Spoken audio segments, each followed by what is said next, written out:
One of the biggest reasons that women look older than they are is that they're still using the same makeup and makeup techniques that they had, 20 or 30 years ago.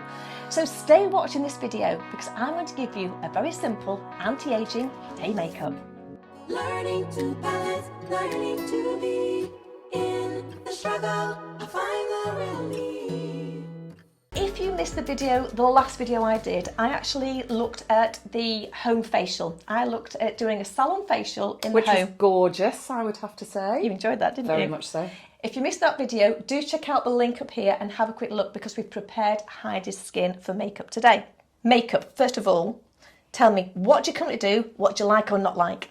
Well, I think I'm quite embarrassed to say that my makeup routine is the same that I did 20 years ago, and I pretty much think my makeup's from 20 years ago. Guilty. So I would really appreciate some guidance and help on making me possibly look a bit more colourful, and something that's quick and easy. Yeah, okay. But and how to apply it. Yeah, and also for me to help cover up the little panda bags and that sort of thing, I'd be really grateful for. Okay. Before you apply your makeup, it's really important, and I can't stress this enough, to use a makeup primer. You can buy makeup primers from most beauty outlets, coming in all price ranges. The reason you use a primer, do you ever use a primer? No. Have you ever used a primer? No. Have you ever thought of using a primer? No. Have you ever heard of primers? Yes. Okay, that's a start. A primer, really, if you think about, a decorator in the house, they would always do a primer with a paint or a base coat, and then they would do a second coat. They're never going to put on just that simple one coat of paint because it's not going to cover well. Your primer is almost doing that. It prepares the skin. It enables not only the foundation to go on smoothly, but your foundation will also last longer. I'm simply showing you techniques, and there'll be lots of little tips that you didn't realise that make a huge difference to the application of your makeup. I'm excited. I know. So primers. Okay, primer you apply all over the face and all over the neck as well. Don't forget the eyelids. Yeah. Because that also is a place where you will be applying makeup. I often find, especially when I get hot, which is quite regularly, that if I am wearing eyeshadow, it goes on my top lid as well. Yeah. Would the primer stop that? You have an eye primer as well. Oh, okay. There's product for everything out there. Yes, it would, but I think it's also the type of product you're using for the eyeshadow and allowing it to sort of set. Right. So we've applied the primer all over, remembering as well, a lot of people still apply makeup and they stop at the chin. Yeah. We see them out and about. Don't. Don't. It's almost like painting a wall and finishing painting 2 inches before you hit the skirting board. No, don't. Take your primer, you're going to be applying your foundation, and you're going to be going along the neck as well, really important. Now, when we've done the primer, it will feel a little bit tacky. Yeah, it does. Yeah. So it's really important you allow that to absorb in the skin. We don't apply the foundation until the primer's absorbed. Applying foundation, okay, there's lots of things that can help you with the application. I'm not going into what foundation to choose. This is more about the application. However, with mature skin, if you're using a very heavy foundation, a thick foundation, it will rest in the fine lines and it will enhance them. People often think they will cover imperfections. It doesn't. It amplifies imperfections, as in the fine lines. So don't use heavy caked foundation, particularly ones that got like a powdery base as well. They really do show up all the flaws in the skin. So as you mature, you want the consistency of the foundation to be lighter. You can still have a foundation that has a good coverage, but it's still a lighter formulation. So it's the liquid and light formulation. Yeah. Okay. There are different ways of applying foundation. Okay. What many people do is use the fingers. How do you apply foundation? Yeah, I squirt it in my hand and I go like that. And I put it on my nose. I can see you looking at me, Sue. That's obviously wrong. And then you massage it all in. Yeah. Okay. If you get your fingers and you go and touch your window or you go and touch a mirror, what's left behind? A fingerprint. Fingerprint, okay. Yeah. When you apply foundation and you dap it, you dots around your face and then think you can blend it in, the warmth of your finger will almost strengthen that foundation on that dot. Right. Okay? And then when you try and massage it in or blend it in, you will always have those areas that you cannot blend in enough. Think about having a piece of paper and a marker pen, Yeah. and you want to cover that piece of paper evenly. If you go dot, dot, dot with a marker pen and then go over the top, you're still going to have those dots in there. You may not, shout out obvious, but you cannot blend it in. So don't dot your foundation around your skin. Don't use your fingers. I think that's what I'm saying. Alternatives, we have the sponge and we have the makeup brush. I like both of these. I can't say I particularly have one that's the huge preference, but the sponge is easier, I think. The makeup brush does give a nice application, but for ease and quick as a day makeup, the sponge is the one I'm going to go for. However, your makeup sponge has to be wet. This is a dry sponge. Right. That is a wet sponge. I would have definitely used it like that. Hold them both. Yeah. What's the difference? That's much harder. It's dense. And hot and... Dense. Yeah. It's dense, isn't it? It's hard. It's hard. That's lovely and soft. And it is soft. Yeah. Always wet your sponge. Also, obviously the size. Too many people using makeup sponges like that. No, it has to be wet. It will grow in size, okay? Having it wet, and I talked about this when we did the cleansing of the skin. You always wet your cotton wool before you apply any cleansers or toners, etc. Because when you're applying the product on your skin, if that is already wet, the product goes on the skin. If you apply your product onto dry cotton wool or a dry sponge, the sponge will absorb the product. It doesn't go onto your skin, it goes into the sponge. So you have to use so much more product. So if you apply cleanser onto dry cotton wool, the cleanser will absorb into the cotton wool before it goes on your face. Use twice as much product and it isn't as good with application. Foundation. Heidi's brought her own foundation. We're not going into testing colours and finding the right colour. It's just purely about the application. That's actually a tinted moisturiser. Okay. Brilliant. Funnily enough, I tried the foundation and it made me look older. Yeah. Because it did show my lines more. Yeah. It is the beauty cream, the BB creams are great. Maturer skins, just go lighter. Just go for a lighter consistency. We know how you apply it normally. Let me give some hints and tips. Now, let's go in again to decorating a room. If you're going to decorate a room, imagine you've got a plain wall and you've got your makeup brush. Yeah. Your makeup brush. You've got your paintbrush. Yeah. And you get loads of paint on it and you start at the top corner. You're in a corner, you've got nowhere to take that paint. Okay, right. So if I start and say at the top there, she's going to have a harsh line of foundation around her hairline. Right. So you always start in the middle and blend outwards. Because what we don't want with foundation are those harsh lines. Too many people are still only taking the makeup there. We're going to take the makeup and we're going to blend it outwards. So if you imagine this paintbrush for a wall and you're blending out and you're flicking the paint, you almost want to go, so you've got paint, it goes thinner and thinner, and then back to the natural wall. And that's the key word. We're wanting it to look as natural as possible.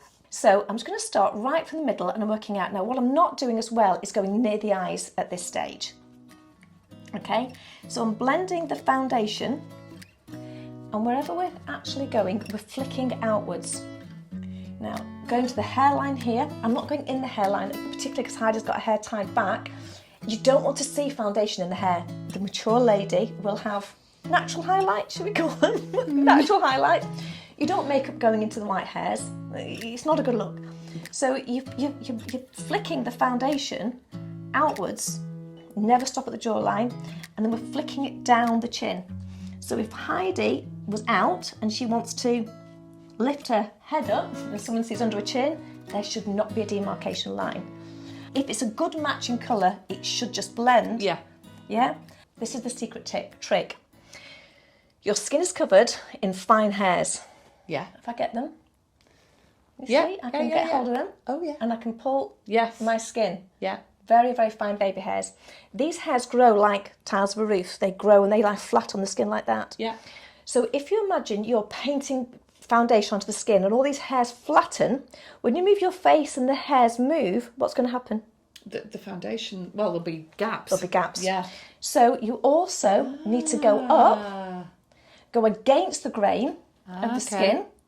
So you're moving all those very, very fine hairs. Yeah? Yeah. And then finally, the last thing you do is always you go back down. So you're smoothing them down so you don't get that look that's a bit like bum fluff. Yeah? So you're going Not up. a good look. There is a lot of things out now about shaving the face. I heard that. Yeah, I don't know too much about it. No, I might I don't. have a look into it, but. And of course, one thing that happens with aging as well is we can get more of hairs around the mouth. So it's also really important that your makeup isn't too heavy around the mouth area because it will highlight. Yeah. Yeah, let's have a look there, Heidi, look at me. Okay, I'm looking round. Yeah, that's blended in really nice. What we have to do is remember, okay, cream on cream, powder on powder. Right. Okay, so for example, if I now applied a loose powder all over your skin, Yeah. and then I applied a cream blusher on top of the powder, Yeah. what would happen to the cream blusher? It wouldn't work, would it? It would Mix in with the powder. mix. Yeah, it would. Yeah. So if you're going to use any cream products or cream-based products, you always apply them cream on cream. So your foundation's a cream-based product. Yeah. So we're not going to put any powder on if we're using cream. But if you want to use a powder product and you put a powder on top of a wet cream, what's going to happen to what's it going to work? What's going to happen? It's not. Yeah, it's going to clog. It's going to clog. Yeah. Absolutely. Yeah. So if I went now and applied a powder eyeshadow straight onto the eyes, it wouldn't go on smooth because Okay. it's on a wet, creamy product in the Yeah. foundation. Yeah. It wouldn't be smooth. Yeah. So if I was going to use a powder eyeshadow, I would now go over the face with a loose, translucent powder to mattify the foundation. Right. It forms a great base. Your powder eyeshadow goes on top. Okay? But because I want to use a cream, it's a very simple makeup this, because I want to use a cream foundation, a cream eyeshadow, we don't need to apply powder. Right. Yeah. This is Trini Woodall. Oh, okay. Yeah. Yeah. It's a brand called Trini and it's great. And she does these, she calls them, I think, teapots. And it's just a series of pots and Yeah. they're all different and you buy your products. I like it because I found this is the easiest, quickest way to apply makeup. And I think it's something that, you can put things in your bag and take Yeah. them out, whatever it is you Clever. need. So are they all eyeshadows? These are all eyeshadows at the moment in here, yeah. I've just got a range of natural colours, but I'm just going to do a base. This is a very neutral base. So what this neutral base will do, I'm going to use it over the eyes. When building up eyeshadow, we always start with the lightest colour. And not only that, you also want to do a base on the eyes. Yeah. Okay, foundation. I did say don't use your fingers because you get dots. For this, it's simple. I want to show you simple ways. You can use your fingers to apply this cream on the eyelids. Okay. Yeah? So I'm going to show you, just close your eyes. And all I'm going to do here is apply a nice cream base. Now this base is now going over the whole of the eyelid. Okay, close your eyes. So all that does now, it's light. Now this is where there's another rule that you can think of. If you want to make anything stand out and look brighter, bigger, Yeah. we put light on it. If we want to make and hide anything, we place dark on it because it makes it look less. Right. So what we've done with the eyes, first of all, is our base, we put a light base over the whole of the eye because that makes the eye look open and bigger. What we don't want to do is close the eye down. Yeah. Eyeliner is a very debatable subject, particularly with more mature women. I would say stay away from the black eyeliner. And because you're fairer, I would definitely stay away from black. With me being darker, I can do exactly the same as what I'm going to do with a black eyeliner. Because what we're doing, we're just trying to give a little bit of contour. We're trying to give a little bit of depth to the eye, and nothing more. If we use an eyeliner and we go all the way around the eye, okay, it's going to close the eye in. It's going to look small and very tight. So the idea, if we look into the camera, the idea with the eyeliner is we only go in no more than 2/3 of the way from the outer corner towards the middle. On the bottom? On the top and the bottom. Oh, on the top. Oh, okay. Yeah, we never go more than 2/3, so we're never going to take the eyeliner all the way.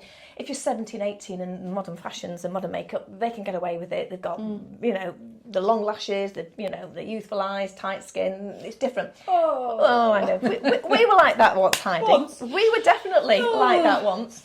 Okay, so if you close your eyes, all I'm going to do now what we don't want to be doing is pulling the skin taut either, but I'm just pulling up from the eyebrow very, very gently, and I'm just going to get a little bit of the eyeliner. I'm almost trying to paint the lashes.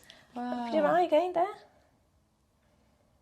Just look straight on at me. Can you see a difference? Close your eye again. So again, I'm not going in more than 2/3 of the way into the eye. And all this is doing now is just giving a little bit of definition on the outside of the eye. Now, if you can, Heidi, just look up and try and look right behind your head, okay? So all I'm going to do here is literally just paint just along the lashes, no more. And I'm just going in on the bottom, the outer third of her eye. So what you see where you've got the eye with the eyeliner on, the eye actually looks bigger than the eye without the eyeliner. If you place the eyeliner all the way around the eye, you will actually make the eye look smaller.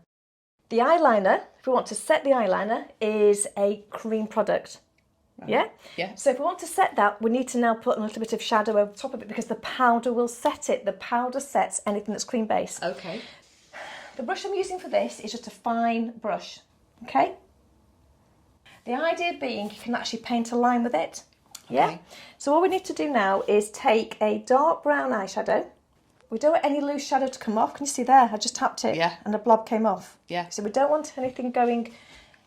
And I'm going to just paint very gently on top of that. And what we're doing, we're smudging it. We're just smudging that line and taking the outer corner as a bit of a side V. So if you can imagine that sort of thing, I'm going in just above the crease and going down the corner. So I'm just very, very lightly, there's hardly anything going on there. I'm using a tissue here because the tissue is preventing any of the loose bits coming down.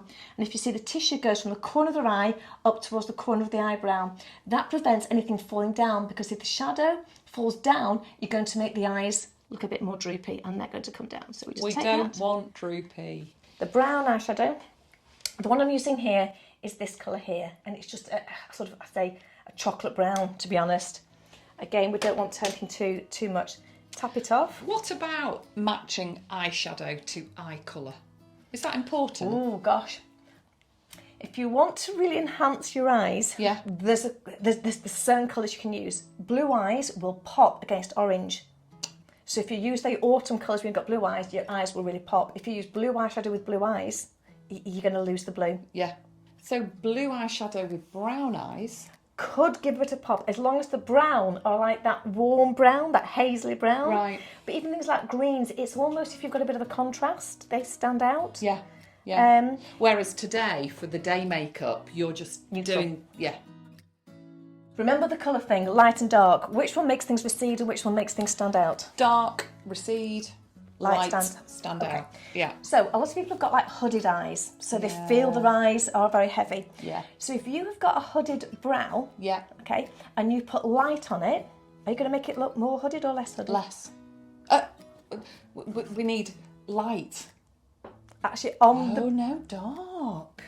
So where you've got I'd always put light there. So what you're doing is going, look at me, Felicia Beacon, stand out. So if you put light on where it's bulging, you're going to make it look. I've been doing it wrong. No. So if you want to hide it, put a dark on it, and it'll make it recede. It becomes less hooded. So what we need to do, if you've got anything you want to make recede, very subtly. So where Heidi here, so Heidi feels that she's got her eyes are more. Just open your eyes again. So she feels she's got a little bit hooded there. Yeah. So what we want to do is very subtly apply some darker. Now we don't want to go to the chocolate brown because it's going to look too dark. It's a day makeup. You still want to be subtle. Something else about makeup. For the day, you don't want makeup with glitter in it. No. You don't want anything with shimmer or sheen or glitter. The thing about glitter is it attracts your eye. And if glitter falls in any of the creases, you will age your eyes considerably. Yeah. So once we get to a certain age, we really should avoid glittery, That makes sparkly, sense. shimmery eyeshadow. You don't want that. You want matte. And again, don't apply it too heavily. If you want it to have a darker feel to it, buy a darker colour and apply it lighter than getting a shade and think by applying more and more and more it's going to go darker. Yeah? Close your eyes. Now what I'm doing is I'm taking this. Just open your eyes a minute. If Heidi opens her eyes, just look straight to the camera, opens her eyes, we're taking it to where the lashes touch the brow bone because that's where we want the eyes to look a bit more receded. Close your eyes again. So I'm just going to take a colour. Again, it's a very neutral but slightly darker tone. And then it's a bit of a taupe, I'd call it. Maybe a taupe sort of colour. So we're just taking it along that brow and then the outside, of course, we're keeping it up. Open your eyes for me there. Lovely. Okay. And then again, I'm just taking a clean brush, okay? Clean brush. And all I'm going to do is just go over the top of it. just collects any loose particles, stops them from falling, helps blend. You don't want any harsh lines with your eye makeup. Whether day or night, you don't want any harsh lines. Okay, that's lovely, Heidi. So you wouldn't go out, would you, without brushing your hair? You would always finish off. The hair on the face is exactly the same. Your eyebrows, give them a brush. Eyebrow brushes are very cheap and easy to get hold of if you haven't got one of these like this. If not, a baby toothbrush, which is the same. Yeah. So we're going to go backwards, first of all, because any bits of foundation or eye makeup that's gone in it, always brush against, okay?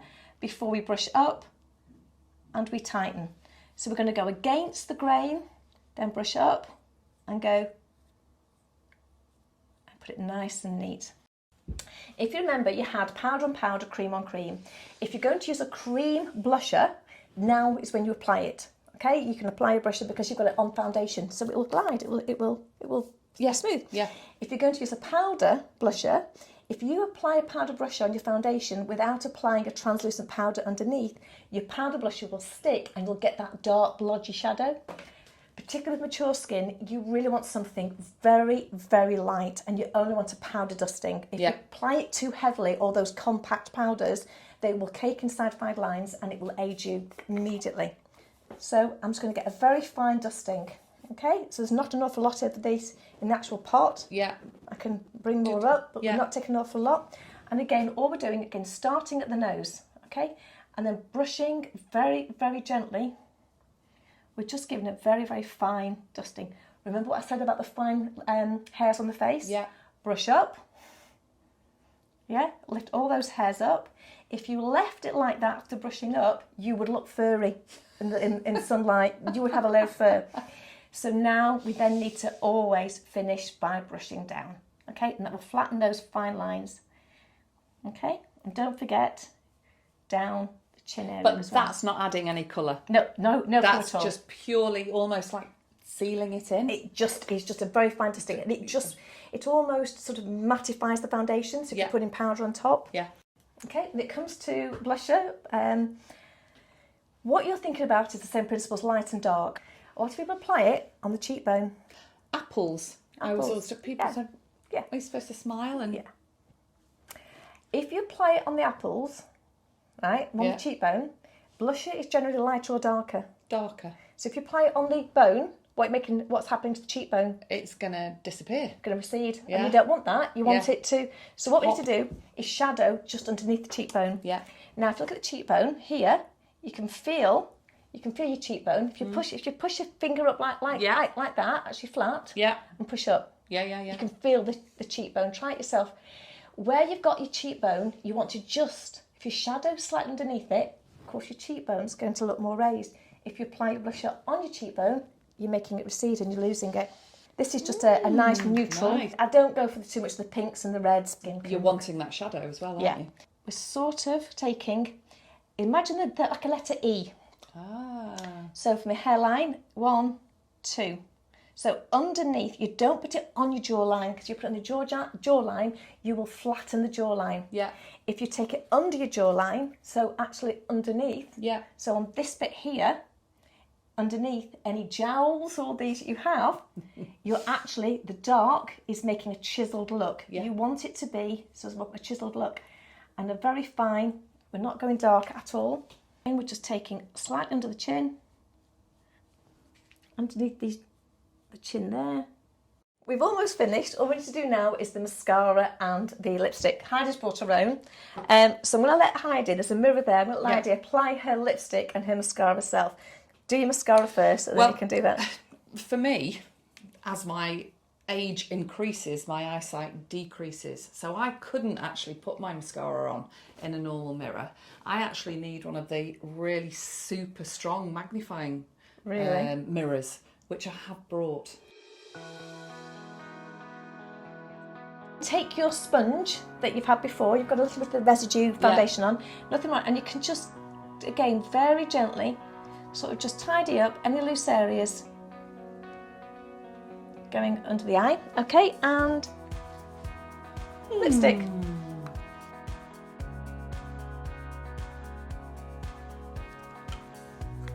And there we have a very natural day makeup. Do you like it, Heidi? I love it. Thank you, Sue. Yep. Still youthful, but still bright. And what's nice is we like to feel a little bit made up without being too much. So if you've enjoyed the video, please do like, comment and share it. Let us know in the comments box if you've got any questions, if you've got any ideas for videos that you would like to do in the future, any makeup or skincare questions you have, do fire away and let us know.